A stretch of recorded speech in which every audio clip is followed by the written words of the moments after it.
Hello everyone, this is Shanmugha Priya. In today's video, we're going to see the brief overview of the topic cardiomyopathy. So let's get started. The definition of cardiomyopathy. Cardiomyopathies are the disease of myocardium of the heart. They can be classified depending upon the presentation. It can be structural and functional. According to the etiology, it can be inherited, infective, toxic, and idiopathic. Next, the types of cardiomyopathy. They are dilated cardiomyopathy, hypertrophic cardiomyopathy, restrictive cardiomyopathy, arrhythmogenic right ventricular cardiomyopathy, arrhythmia-induced cardiomyopathy. Next, here we are going to see a brief overview of the major types and we will be able to differentiate between these three. The main major types of cardiomyopathies are dilated cardiomyopathy, hypertrophic cardiomyopathy, and restrictive cardiomyopathy. The main etiology of dilated cardiomyopathy are idiopathic, genetic, ischemic heart disease, infectious disease like CoxB virus, Shark's disease, HIV, systemic disorders like sarcoidosis, hemochromatosis, toxic substances like cocaine, alcohol, and some medications. The etiology of hypertrophic cardiomyopathy are inherited, usually autosomal dominant mutation of myosin binding protein C or beta myosin heavy chains. In case of restrictive cardiomyopathy, the main etiology is mostly idiopathic.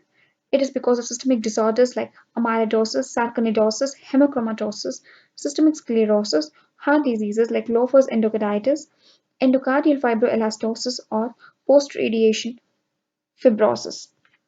Next, we are going to look at the pathophysiology of these three cardiomyopathies. The pathophysiology of dilated cardiomyopathy is eccentric hypertrophy of the left ventricle, which causes decreased ventricular contractility, which in turn causes decreased left ventricular ejection fraction. In case of hypertrophic cardiomyopathy, there is concentric hypertrophy of the left ventricle, including the interventricular septum. Therefore, it causes decrease in the ventricular relaxation, decrease in diastolic filling, and systolic output. Therefore, it causes decrease in myocardial and peripheral perfusion.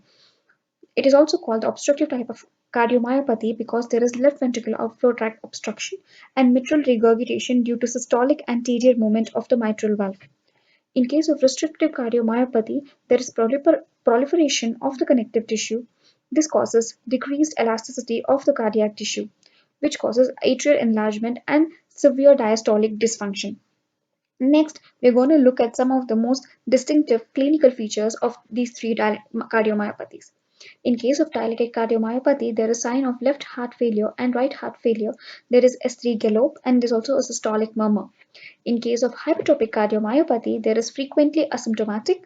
There are signs of left heart failure with dyspnea, syncope, dizziness, arrhythmias, S4 gallop, possibly holosystolic murmur from mitral regurgitation, and sudden death. In case of restrictive cardiomyopathy, there are signs of left heart failure and right heart failure. Next, we are going to see the diagnostic features. The main diagnostic in case of cardiomyopathy is echocardiography.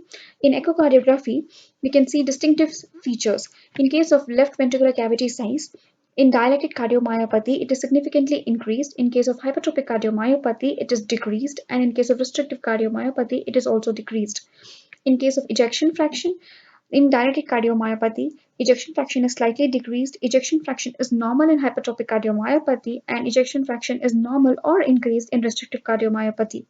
The wall thickness is normal or decreased in dilated cardiomyopathy. In case of hypertrophic cardiomyopathy, the wall thickness is significantly increased. In case of restrictive cardiomyopathy, the wall thickness is usually increased. The additional findings which can be found on echo are in case of dilated cardiomyopathy, there is left ventricular and atrial dilation, wall movement abnormalities, systolic dysfunction, and normal diastolic function. In case of hypertrophic cardiomyopathy, there is an outflow tract obstruction with interventricular septum hypertrophy and reduced diastolic filling. In case of restrictive cardiomyopathy, there is dilated atria, non-dilated ventricles, and reduced diastolic filling. Next, we are going to look at other characteristic features of these cardiomyopathies. In case of dilated cardiomyopathy, it is the most common type of cardiomyopathy.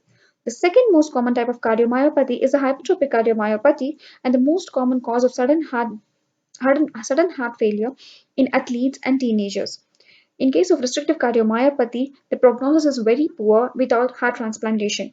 Below here are three images of heart. The first one tells us about the normal heart. In the second one is the image of a dilated cardiomyopathy where we can see the distinctive feature of ventricular dilation. Muscle fibers have been stretched. In the third image, there's a hypertrophic cardiomyopathic heart in which we can see excessive wall thickening of the cardiac muscles. And that's it for today's video. Thank you all for watching. Please do like, share, and subscribe to my channel so that I make more medical videos. See you next time. Have a wonderful day.